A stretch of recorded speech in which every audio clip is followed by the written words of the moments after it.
Bonjour, c'est Maël de SOS Petite Bête. Nous avons vu ensemble que se dessinait une opposition entre deux grands courants de pensée. D'un côté, Montaigne, que vous pourrez retrouver ici, et Voltaire, que vous pourrez retrouver ici, envisage l'animal comme un être sensible. De l'autre côté, Descartes, que vous pourrez retrouver ici, l'envisage comme une machine, c'est-à-dire un être réagissant automatiquement. Nous retrouverons prochainement cette opposition avec d'autres auteurs comme Pythagore, Schopenhauer, Aristote, Rousseau ou Pavlov, donc abonnez-vous. Mais ne peut-on voir dans ces deux approches une dialectique intéressante? L'être sensible de Montaigne et la machine de Descartes ont comme point commun de réagir tous les deux à l'environnement extérieur. À minima de sentir, de réagir à des stimuli. L'animal sensible a donc conscience de son environnement. Mais a-t-il pour autant conscience de lui-même?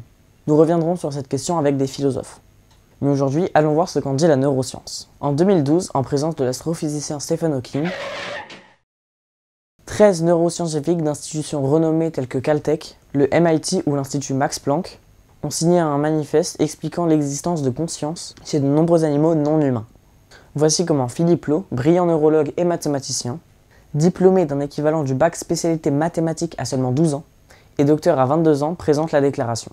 And we finally decided, we all came to this consensus that in fact, now was perhaps the time to make a statement for the public, for people like Bonnie, who are not neuroscientists, but who in fact Nous avons décidé de parvenir à un consensus et de faire une déclaration destinée au public qui n'est pas scientifique, mais qui est en fait partie prenante dans ce sujet. Il est évident pour tout le monde dans cette salle que les animaux ont une conscience. Mais ce n'est pas évident pour le reste du monde. Ce n'est pas évident pour le reste du monde occidental, ni pour l'Extrême-Orient. Ce n'est pas évident pour la société. Nous verrons dans de prochains épisodes que la déclaration de Cambridge a entraîné des réponses d'autres collectifs de chercheurs. Ces réponses prendront la forme de déclarations à Montréal, Toulon et à New York. Mais pour l'heure, je vous laisse avec la déclaration de Cambridge. Aujourd'hui, le 7 juillet 2012, un groupe d'éminents chercheurs en neurosciences cognitives, neuropharmacologie, neurophysiologie, neuroanatomie et neurosciences computationnelles se sont réunis à l'Université de Cambridge pour réévaluer les substrats neurobiologiques de l'expérience consciente et des comportements afférents chez les animaux humains et non humains.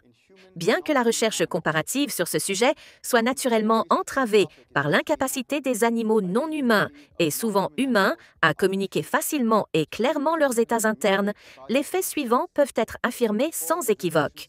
Le champ des recherches sur la conscience évolue rapidement.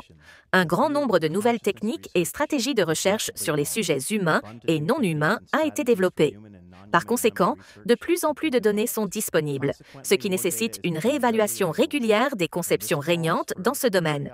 Les études sur les animaux non humains ont montré que des circuits cérébraux homologues, corrélés avec l'expérience et la perception consciente, peuvent être facilités et perturbés de manière sélective pour déterminer s'ils sont réellement indispensables à ces expériences. De plus, chez les humains, de nouvelles techniques non invasives sont disponibles pour examiner les corrélats de la conscience. Les substrats cérébraux des émotions ne semblent pas restreints aux structures corticales.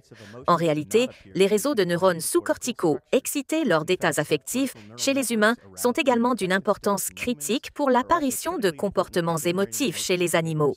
L'excitation artificielle des mêmes régions cérébrales engendre les comportements et les ressentis correspondants chez les animaux humains et non humains. Partout où, dans le cerveau, on suscite des comportements émotifs instinctifs chez les animaux non humains, bon nombre des comportements qui s'ensuivent sont cohérents avec l'expérience de sentiments, y compris les états internes, qui constituent des récompenses et des punitions. La stimulation profonde de ces systèmes chez les humains peut aussi engendrer des états affectifs similaires.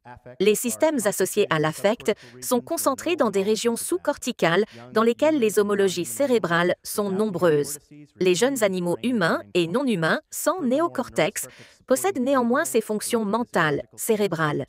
De plus, les circuits neuronaux nécessaires aux états comportementaux, électro-physiologiques de vigilance, de sommeil et de prise de décision semblent être apparus dans l'évolution dès la multiplication des espèces d'invertébrés.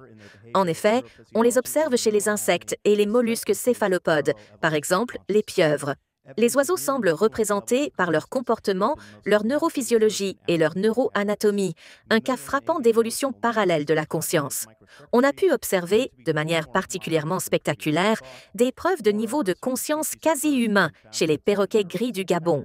Les réseaux cérébraux émotionnels et les microcircuits cognitifs des mammifères et des oiseaux semblent présenter beaucoup plus d'homologie qu'on ne le pensait jusqu'à présent. De plus, on a découvert que certaines espèces d'oiseaux présentaient des cycles de sommeil semblables à ceux des mammifères, y compris le sommeil paradoxal, et, comme cela a été démontré dans le cas des diamants mandarins, des schémas neurophysiologiques qu'on croyait impossibles sans un néocortex mammalien. Il a été démontré que les pies, en particulier, présentaient des similitudes frappantes avec les humains, les grands singes, les dauphins et les éléphants, lors d'études de reconnaissance de soi dans un miroir. Chez les humains, l'effet de certains hallucinogènes semble associé à la perturbation du feed-forward et du feedback dans le cortex.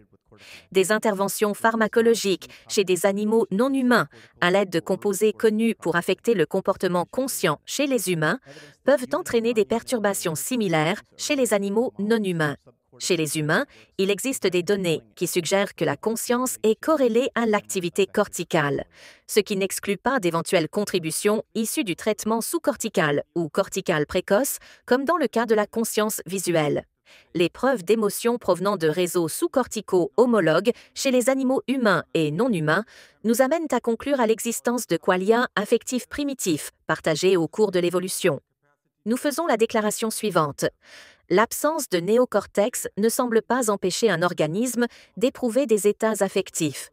Des données convergentes indiquent que les animaux non humains possèdent les substrats neuroanatomiques, neurochimiques et neurophysiologiques des états conscients, ainsi que la capacité de se livrer à des comportements intentionnels.